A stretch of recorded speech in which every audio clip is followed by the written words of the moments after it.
Βλέπω να δω τον κύριο στον Μικαβά ένα κορολίτσιο να δω και τι να σου πω εδώ μετά. Ό,τι θες κάνω. Λοιπόν, έρχεται άλλος.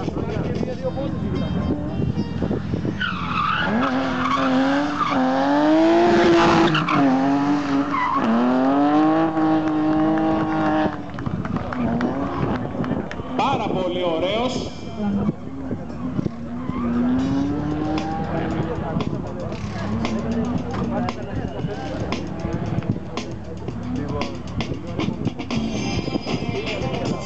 Ο Σπακεροβάλης ο Δημήτρης Νικόλας είναι αυτός. Ο Σπανογιάννης. Είναι ο ίδιος Σταύρο.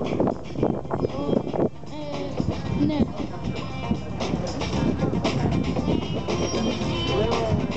Για να δούμε λοιπόν τον Σπανογιάννη. Έτσι χειροκροτηματάκι δυνατό παιδιά, τον ανεβάσουμε. Έλα πάμε δυνατά, πάμε αγορίνα μου. Νιώστο. Τρελάνε μας, έπα μέσα με όλα να πούμε και ό,τι γίνει. Και όπου σε βγάλει.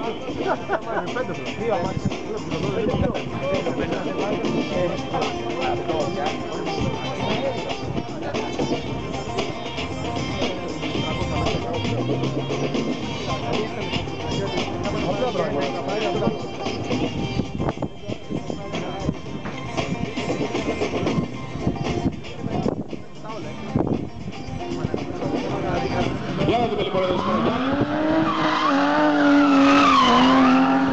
Είναι κλειστή, δεν ανοίγει σωστά, έχει χάσει πολύ τους βαθμούς, παρόλα αυτά έχει ωραίο στυλ, ωραία οδήγηση. Δεν θα βαθμολογηθεί με πολύ χαμηλή βαθμολογία, ελπίζω. Για να δούμε και στο τελευταίο κομμάτι.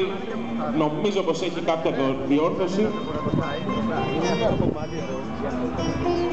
Άρα με τις διορθώσεις είπαμε χάνονται κάποιοι βαθμοί, καθώς τα πάντα κρίνονται στη λεπτομέρεια.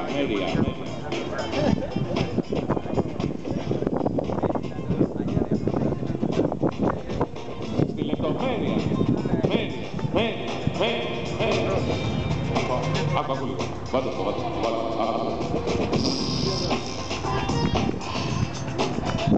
Ένα χειροκρότημα λοιπόν εδώ στο φίλο, ο οποίος πραγματικά